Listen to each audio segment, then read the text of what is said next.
So if we walk into a recording studio this afternoon, you and I, you're the artist and I'm the producer or the engineer, and it's got 4 new gadgets that you and I have never seen before, and we're of that way inclined, we'll probably spend 2 days figuring out how the bloody hell they work and what they do.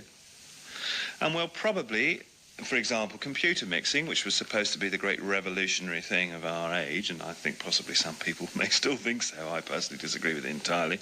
I'm quite convinced that it takes far longer to mix something with a computer than it does with an engineer doing it straight off. I could be wrong, but that's my sentiment on it.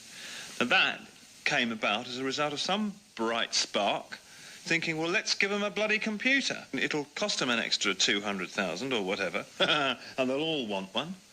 It's the same old thing, isn't it? And I actually think as a result of all of that, the whole process, the whole standard of sound that's being produced now is far inferior to that of several years ago, in as much as there aren't tape recorders being produced. There's one exception that I can think of offhand that are as good, because they are being called on to produce 24 tracks instead of 16, instead of 8, etc.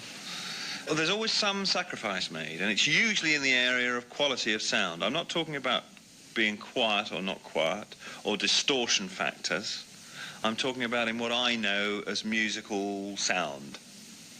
I think some of the records made on 4-track, for example, sound a bloody sight better than those that are being made today on 24. I never use 24-track. I only ever use 16-track, because I believe the quality of 16-track is superior to that of 24.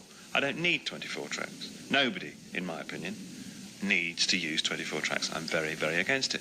Well, if we let it go on, there'll be 48 tracks.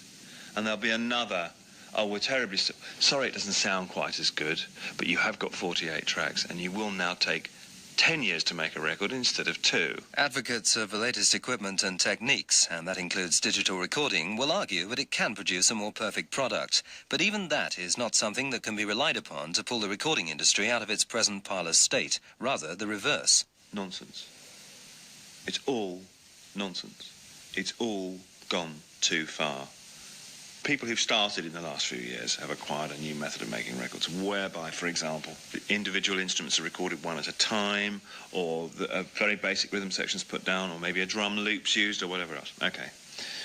There has to be something said for that. I'm not knocking it out of hand. That type of record, the Bee Gees, that sort of thing, has its place, and who the hell am I to say it doesn't? What I'm saying is that the general run of things has gone so far away from where I started, it is actually becoming further and further removed from music, the playing, in my mind, of music. To me, a bunch of musicians playing in the same room together, the feeling of that in itself is what I like about music, popular music especially.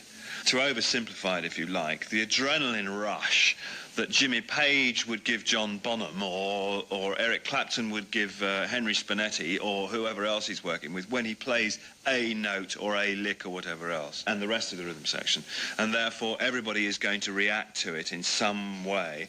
That, to me, is what music's all about. If you're going to take it and you're going to record one instrument at a time, you might as well have a bloody machine.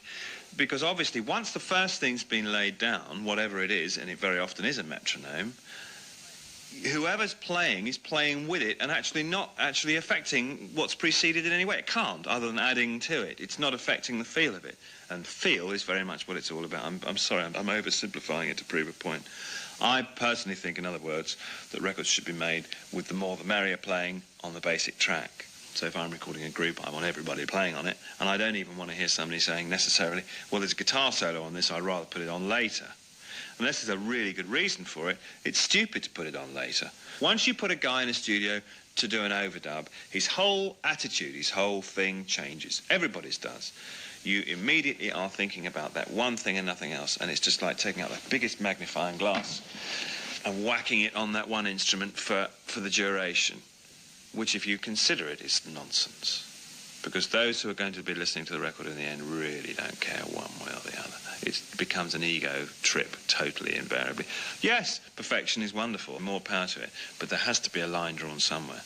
Because of the hardware manufacturers, again, providing this sort of monster thing, an album now can very easily take 3 to 6 months to make and can cost a huge amount of money. which there's no way is ever going to be recouped. It doesn't matter who or what you are, or if it is, you know, it's invariably the artist that's paying for it in the end. It's just got ridiculous. And there, for the moment, we rest the case and return to the music.